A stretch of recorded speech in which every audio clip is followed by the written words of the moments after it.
Coverage of the Chevron Houston Marathon has been brought to you by the Houston Marathon Committee. Registration for the 2019 race is now open. Nearly 27,000 people entered the Chevron Houston Marathon and the Aramco Half Marathon today, and more than 20,000 made it to the finish line. And for those who did, the excitement and the emotions pour out on the line. Starting off this morning at about 33 degrees. 33,000 runners coming to take over the streets of Houston, Texas. Fabulous! Came all the way from New York to run with my dad. It was fantastic. We did it! Woo! It's awesome. I did it with my daughter for the first time. I'm so proud of myself, I can't even. You ran all the way with that flag. So remind them all how fortunate they are to be an American. Oh my gosh, it's my first. Best day ever. Oh. This is her first time. Longest run ever. Her longest run ever. She rocked it. I'm gonna collapse. Done. This is my baby sister. I have no words. Feel great. Not really. Storeis. I may be a dinosaur, but I'm not extinct yet. We made it. It's my first half marathon. And she survived Harvey. She's amazing. Harvey took my home in August, and I wasn't going to let him take my first half marathon. I did this. She's my mom. I mean, wow.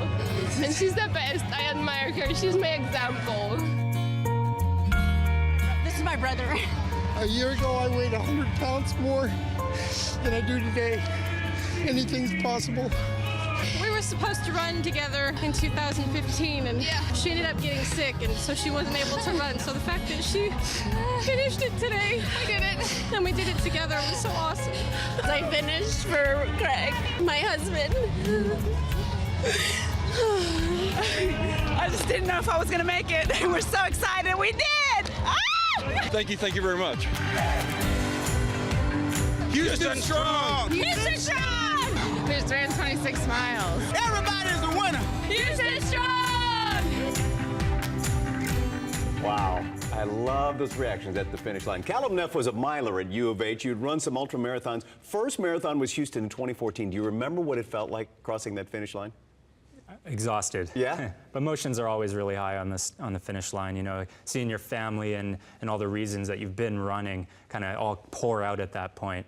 And you're no stranger to that yourself. No, I remember my first marathon, and I was just thrilled to get across that finish line. I was sore after that because I sat down for about an hour and a half. You got to keep moving around. Let's talk about people like the guy who said, I weighed 100 more pounds. He was inspired to run the marathon after watching our coverage last year.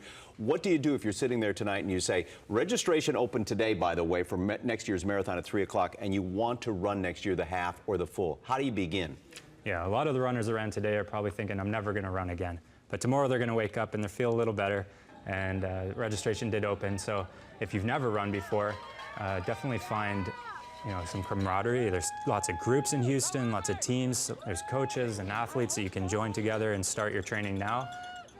And certainly be inspired by what you've seen today and other people like yourself, Tom. I see you're wearing this fancy new jacket. Tell me about this. Well, I was inducted into the Houston Marathon Hall of Fame, the longest running Houston Marathon announcer.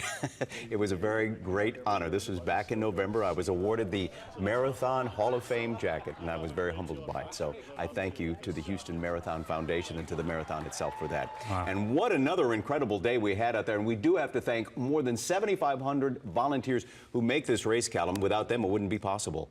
Not at all. I mean, yeah, from the spectators we had out on course, the energy that was really high, all the volunteers.